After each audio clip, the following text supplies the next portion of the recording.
Welcome back to the Northwoods League Network's production of the 2016 Northwoods League All-Star Game. We have a pitching change coming here in the top of the fourth inning. Devin Pauline will now take over on the mound representing the Kalamazoo Growlers. 6'1", 205-pound righty from Bradenton, Florida. Junior at Nova Southeastern. And he had an impressive campaign so far this year with the Growlers. 9 appearances, 7 starts to put forth a 1.71 ERA. Good for top 5 in the Northwoods League. A 4-0 record, and that record puts him in the top 10 echelon in the league as well. 3-pitch repertoire. Fastball, which will top out at 91 miles an hour. A slider and a curveball that he'll mix in as well. And he'll be taking on these North Division All-Stars that have impressed at the plate so far today. Jake Shepsky will now come up and bat, but now we have the opportunity to be joined by Dick Radatz, the commissioner of the Northwoods League. Dick, thank you so much for joining us. Oh, great to be with you. Now, first of all, we have to say welcome to Kenosha. Have you been able to see any games at Simmons Field in the history of the franchise these past couple of years? Oh yeah, I've seen a lot of games in not only in the last couple of years, but back in '94 when we started the league, we had the Kenosha Croakers here. So yeah, I've seen a lot of games at Simmons Field. It's just amazing with the way that this league has started off, where it was in those mid-'90s when the Croakers were here early on, and now where the league has taken off to this standpoint. But I guess I just want to go through the history of the league as Shepsky unloads one to deep right field. Backing up is Robinson, and he'll run that one down on the right field warning track to retire the Notre Dame Fighting Irishman for the first out in the top of the fourth.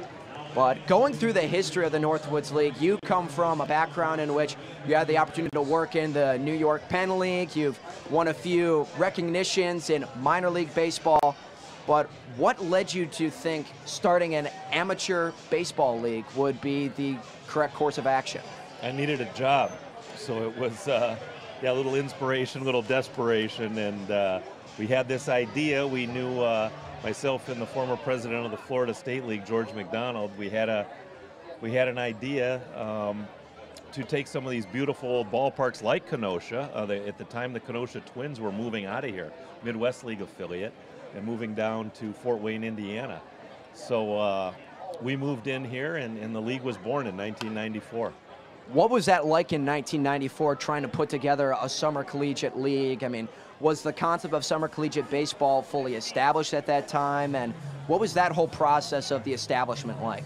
Yeah, we were the first for-profit summer collegiate baseball league, so nobody had ever done this before. So this was something new to market collegiate players during the summer, and we thought that if it worked, that there would be people who would try to copy this concept, and it has happened, which is the ultimate form of flattery. And now there's, you know, about 55 summer collegiate leagues around the country, and it certainly wasn't like that when we started. Not at all, with those 5 teams coming back in the 90s and then a couple more being added here and there, but such a turnaround that this league has made. You started with 70,000 fans in the first year, and now in these past couple of years, you're topping over 1 million fans and tickets sold per season as the ball is grounded to Connor Kopak at short, and he'll retire Ricky Ramirez at first base, 2 down. But what have been some of the biggest moments, some of the biggest hurdles that have allowed you to transition a league of 70,000 fans to 1 million in this 20-plus year span? Yeah, one of the big moments was one of the trivia questions earlier, I think, was 2001, our All-Stars played Team USA, which is an aggregate of the finest college players in the country, and we beat them. In fact, we shut them out, and we're still the only team from the lower 48 to ever shut out Team USA. So that was a big moment in our evolution. And I think it put us on the map as far as player talent and some of the players we had here, and they've just kept coming. And if somebody will look, you'll see that since 2011, over half of our major leaguers, of the 154 major leaguers we have now, over half of them have come into Major League Baseball since 2011. So the talent just gets better and better. Now, that was a question that I think many people have had as well, is when you started off this league, what was the talent level like, and what was, I mean, I guess the typical player who was competing in the Northwoods League like? Yeah, it was much different, because you went from a scenario where, you know, who the heck are you guys, to literally now we turn away thousands of players on an annual basis that want to play in the Northwoods League. So it's come full circle. where we're begging kids to come up here and try this new concept, this new league, to turning away, like I said, literally thousands of players on an annual basis. As here comes Polina with the pitch, and this is Greg Lambert at the plate. He'll foul one right back in the screen. But obviously, in this 20-plus year history, there must have been so many hurdles that were in the way. Can you elaborate on some of those hurdles that you had to overcome in order to put together this final product? Yeah, well, I think it was obviously with 5 teams centrally funded and owned, it was awkward because we couldn't be 5 places at once. So that was, early years were a big hurdle, and we didn't know if the business was going to succeed. And I look back, there were a lot of sleepless nights, you know, getting to this point, and you know, the attendance kept going up and up and up. The talent level continued to improve, and it's just been a steady growth pattern. And our success, I can flat out attribute to the owners of the teams in the league and their marketing genius. And now as well, I mean, we're moving forward a little bit as well, and I think as though that's always been the concept of the Northwoods League. Take what the current product is and expand outward even more. I mean, 2 teams being added in 2014 in Kalamazoo and these Kenosha Kingfish. This year, the Rockford Rivets joining the league this year. What's the future of the Northwoods League? Growth. I can flat out tell you we're going to continue to grow, and I'm not sure how big it's going to get. It's a little daunting to think of what it could be. You know, we know that we're going to 20 next year, bringing in Bismarck, North Dakota. We've got to put the 20th on the map, but I think we could easily go as high as 22 or maybe more for 2017. No kidding. So 22 potential ball clubs in the 2017 year.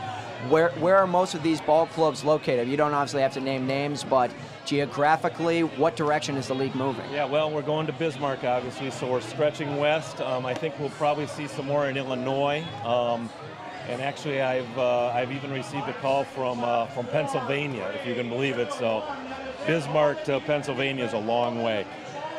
My goodness. So that would be encompassing very literally half of the entire country in that standpoint as well. With the expansion that's going on, one of the concerns that's been raised by a few of my colleagues is the talent level, that there is a fear that talent will be diluted by continuing to add more players. You see players at this level right now that do not excel or succeed, but with adding another, let's say, 2 more teams, 60 more players in the league, is there any fear of talent dilution? Not on my part. Let me use this scenario for you. I'd rather have a 30-team league with 3 prospects per team than a 20-team league with 4 prospects, because the league then has 90 prospects instead of 80. And you may say the talent's diluted, but we have more quality players in the league than we have with a smaller number of teams. So that's the way I look at it. I look at it from an overall league standpoint of prospects in the league as opposed to dilution of talent. We now have Jared Crescentini coming on to pitch for the Waterloo Bucks. We'll continue our conversation with Dick Radatz here for a moment as first pitch to Marcus Shoemaker is taken for a strike. If you're just joining us, we're now in the bottom of the 4th inning. It's 7-2. The North Division All-Stars currently leading the South. Robert Sherman joining me. Dick Radatz, the commissioner of the Northwoods League. Crescentini will miss just a little bit high. But so going back to this whole concept of expansion, just branching out to completely different parts of the entire country, one of the other prospects, I guess, that was brought up was there are other summer collegiate leagues out there. Is it in the interest of the league or even in legality to potentially absorb other leagues or other teams in other leagues, or is it the main concept moving forward, the establishment of new franchises? It's a great question, and we've talked about it. You know, the Prospect League is sort of a neighboring league that's in existence, but the fact of the matter is, excuse me, compared to Northwoods League teams, there are very few teams or cities in the Prospect League that would be capable of supporting the Northwoods League concept. So doubtful that we would look at assuming other college leagues. I think and it may sound crazy to people, but I think we would look more at assuming other professional leagues. Other professional leagues being things such as Frontier League teams, or? Absolutely, Frontier, American Association, those types of things. I think they're starting to recognize the superior nature of our business model, and I think you're going to see some movement that way. Daniel Jipping now at the plate representing the Battle Creek Bombers as Marcus Shoemaker was just retired on a strikeout. Still 7-2.